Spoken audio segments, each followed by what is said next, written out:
Greetings to you, scholars. Greetings to you, young people. My name is Jasmine Mans, and I want to first tell you how delighted and honored and grateful I am to be a part of such a celebration. To be able to celebrate art, to be able to celebrate sharing a word and putting a word on paper is something transformative and did not always exist for all people.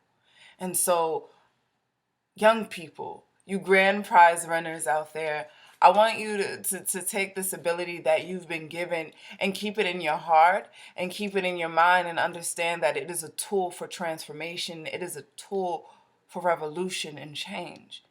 And what I mean by that is I mean that your education and your ability to write grants you access into another world, grants your people access into another world.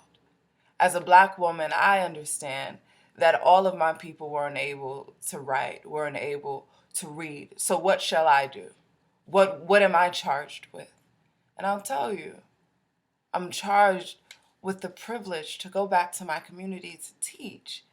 I'm charged with the privilege to go back to my community and share a word of poetry, a word of encouragement, a word of wisdom. You guys should be so honored and so grateful to have such an ability, to have such a strength, to have such a power. All the way from middle school to high school. I'm now a college student at the University of Wisconsin-Madison. And it's hard. And education is hard, but you guys are well on your way. You should be ever so thankful, ever so privileged, and you should be happy.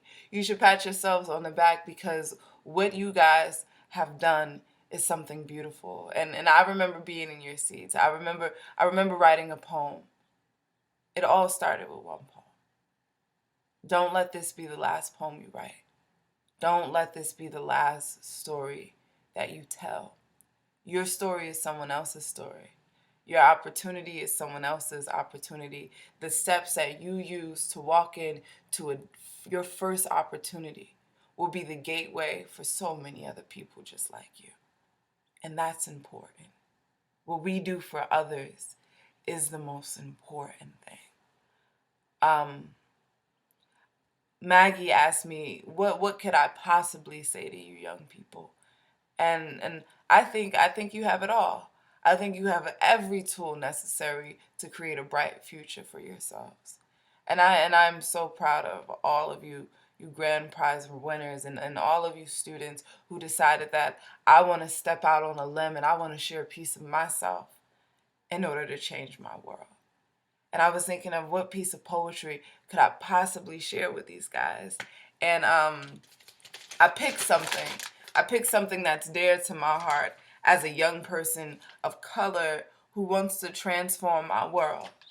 And so I'm going to read and share a little piece of myself with you guys in hopes that you understand the perspective in which I'm coming from and the perspective in which, as writers and as students and as young people, which we need to live.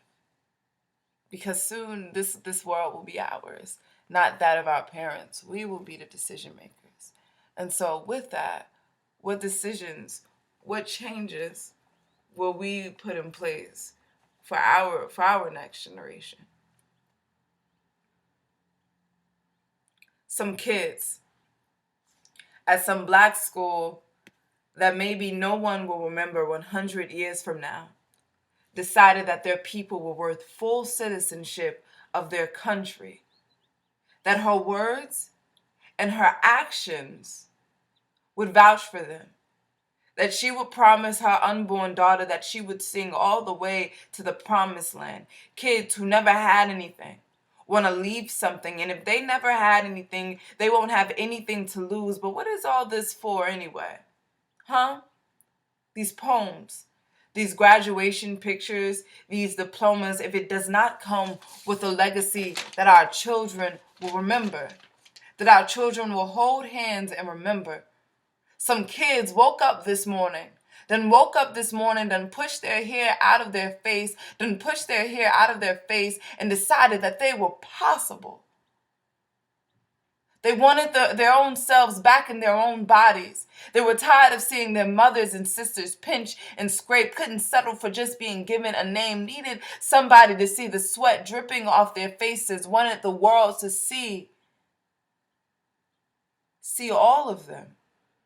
See that they were not just kids. They needed their children to be able to swallow down the names of Marcus Garvey and Claude McKay like a promise. 22 black girls full of what their mothers knew that they could be, walked out on the idea that they were born just to be counterparts.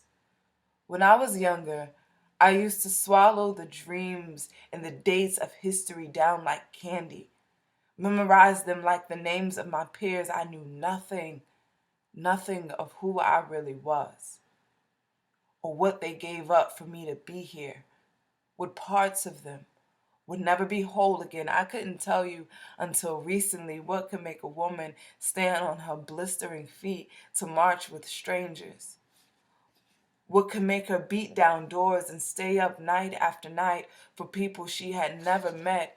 A bunch of kids knew that some of their brothers did not have a pot to piss in, knew what could happen if they failed, and knew that they had to try, for all the little girls, for all the books that would never be held in their sons' hands if they did not put them there.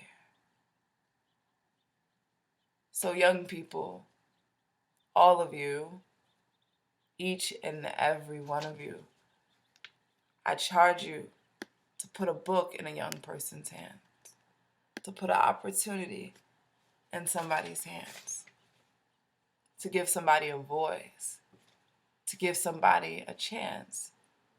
Because if not us, who, right?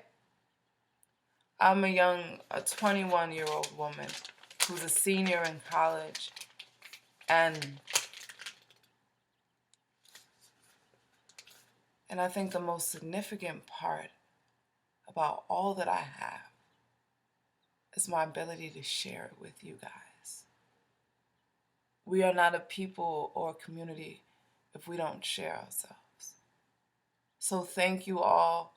Thank you all for your poetry, for your stories, and keep on going, because I'll be here watching. Thank you for allowing me to be a part of your celebration all the way from Wisconsin. I am so blessed and so honored.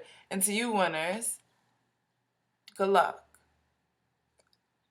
Good luck in all of your future endeavors. And I bid you so many blessings.